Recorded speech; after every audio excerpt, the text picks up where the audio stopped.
girls, gays, and theys. Welcome to this week's edition of Ways You Can Make the Men in Your Life Feel Inferior. Let's get into it. This week's episode will be joined by my cat, Lilith, for the time being.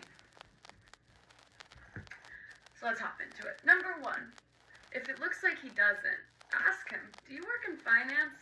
This especially works really well on pop punk band members. Number 2, ask him if he's from Indiana.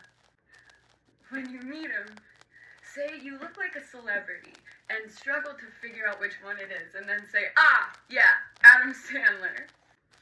When it's obvious he knows his fair share about cars and is quite the car guy, the first time you get into his car, I want you to look at it and be like, wow, I really love your Ford Focus. Explain any of your favorite Easter egg theories. Mine would be Taylor Swift to a man.